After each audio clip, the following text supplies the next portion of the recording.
Okay, Chapter 9. Why Are You Lying? Anne Marie went outside alone after supper. Through the open kitchen window, she could hear Mama and Ellen talking as they were washing the dishes.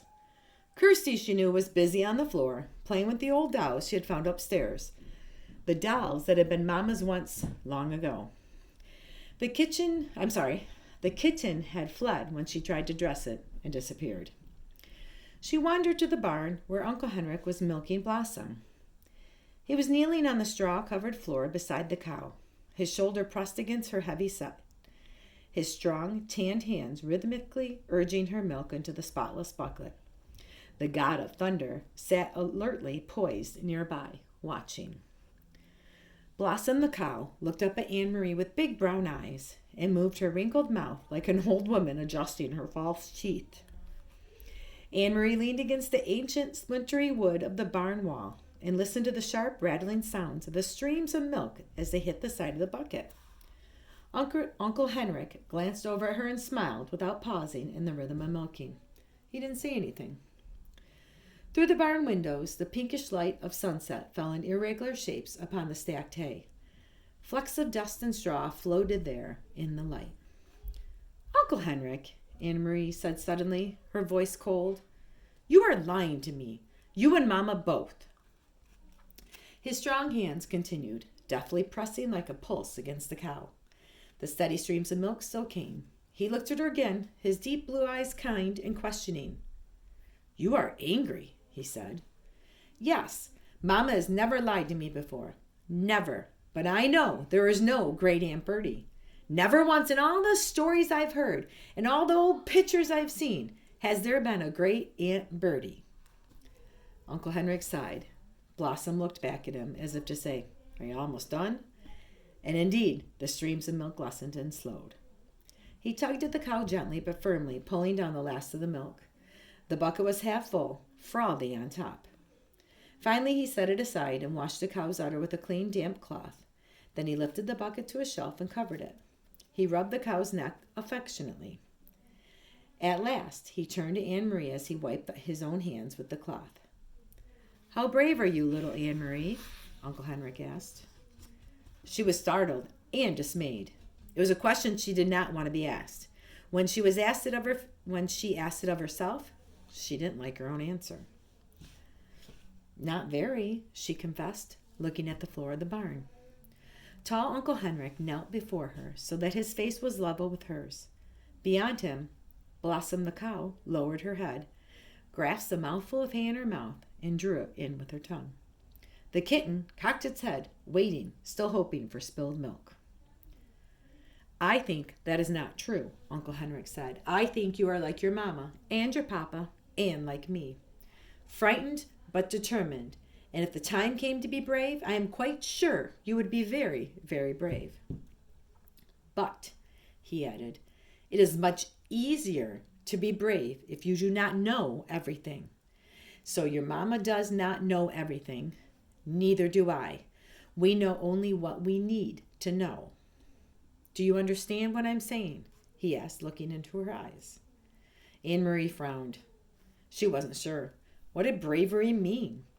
She had been very frightened the day, not long ago, when it seemed so far in the past, when the soldier had stopped her on the street and asked questions in his rough voice. And she had not known everything then. She had not known that the Germans were going to take away the Jews. And so, when the soldier asked, looking at Ellen that day, "Who is your friend? What is your friend's name?" she had been able to answer him, even though she was frightened. If she had known everything, it might not have been so easy to be brave. She began to understand just a little. "Yes," she said to Uncle Henrik, "I think I understand." "You guessed correctly," he told her. "There is no great Aunt Bertie, and never has been. Your mama and I lied to you." "We did so," he explained, "to help you to be brave because we love you. Will you forgive us for that?" Anne Marie nodded. She felt older suddenly. "And I'm not going to tell you any more, not now, for the same reason. Do you understand?" Anne Marie nodded again. Suddenly there was a noise outside. Uncle Henrik's shoulders stiffened. He rose quickly, went to the window of the barn, stood in the shadows and looked out. Then he turned back to Anne Marie. "It is the hearse," he said. "It is Great Aunt Bertie, who never was." He smiled wearily. "So, my little friend, it is time for the night of mourning to begin. Are you ready?" Anne Marie took her uncle's hand, and he led her from the barn. The gleaming wooden casket rested on supports in the center of the living room and was surrounded by the fragile, papery flowers that Anne Marie and Ellen had picked that afternoon. Lighted candles stood in holders on the table and cast a soft, flickering light.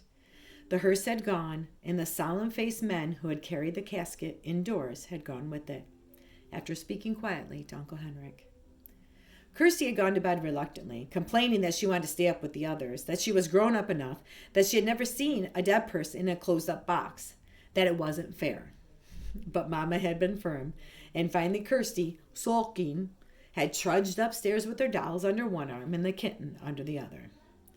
Ellen was silent and had a sad expression. "I'm so sorry your Aunt Bertie died," Anne Marie heard her say to Mama, who smiled sadly and thanked her. Anne Marie had listened and said nothing. "So now I, too, am lying," she thought, "and to my very best friend. I could tell Ellen that isn't true, that there is no great Aunt Bertie. I could take her aside and whisper the secret to her that she wouldn't have to feel so sad." But she didn't. She didn't understand that she was protecting Ellen the way her mother... I'm sorry, I read that wrong. But she didn't do that. She understood that she was protecting Ellen the way her mother had protected her. Although she didn't understand what was happening, or why the casket was there, or who in truth was in it, she knew it was better and safer for Ellen to believe in Great Aunt Bertie. So she said nothing. Other people came as the night grew darker. A man and a woman, both of them dressed in dark clothing. The woman carrying a sleeping baby appeared at the door, and Uncle Henrik gestured them inside. They nodded to Mama and to the girls. They went, following Uncle Henrik, to the living room and sat down quietly. "Friends of Great Aunt Bertie," Mama said quietly in response to Anne Marie's questioning look. Anne Marie knew that Mama was lying again, and she could see that Mama understood that she knew. They looked at each other for a very long time and said nothing. In that moment, with that look, they became equals. From the living room came the sound of a sleepy baby's brief wail. Anne Marie glanced through the door and saw the woman open her blouse and begin to nurse the infant, who quieted. Another man arrived, an old man, bearded. Quietly, he went to the living room and sat down, saying nothing to the others, who only glanced at him. The young woman lifted her baby's blanket, covering her face. The old man bent his head forward and closed his eyes, as if he was praying. His mouth moved silently, forming words that no one could hear. Anne Marie stood in the doorway, watching the mourners as they sat in the candlelit room. Then she turned back to the kitchen and began to help Ellen and Mama as they prepared food. In Copenhagen, she remembered, when Lise died, friends had come to their apartment every evening. All of them had brought food so that Mama wouldn't need to cook.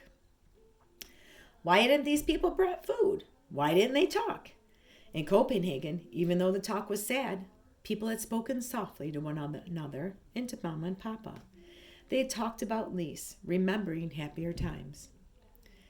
Thinking about it as she sliced cheese in the kitchen, Anne Marie realized that these people had nothing to talk about. They couldn't speak of happier times with Great Aunt Bertie when there had never been a Great Aunt Bertie at all. Uncle Henrik came into the kitchen. He glanced at his watch and then at Mama. "It's getting late," he said. "I should go to the boat." He looked a little worried. He blew out the candles so that there would be no lights at all and opened the door. He stared beyond that gnarled apple tree into the darkness. "Good, here they come," he said in a low voice. "Ellen, come with me." Ellen looked questioningly toward Mama, who nodded. "It's okay. Go with Henrik." Anne Marie watched, still holding the wedge of the cheese in her hand. As Ellen followed Uncle Henrik into the yard, she could hear a sharp, low cry from Ellen, and then the sound of voices speaking softly. In a moment, Uncle Henrik returned. Behind him was Peter Nielsen. Tonight, Peter went first to Mama and hugged her. Then he hugged Anne Marie and kissed her on the cheeks. but he said nothing. There was no playfulness to his affection tonight, just a sense of urgency, a sense of worry. He went immediately to the living room, looked around, and nodded at the silent people there.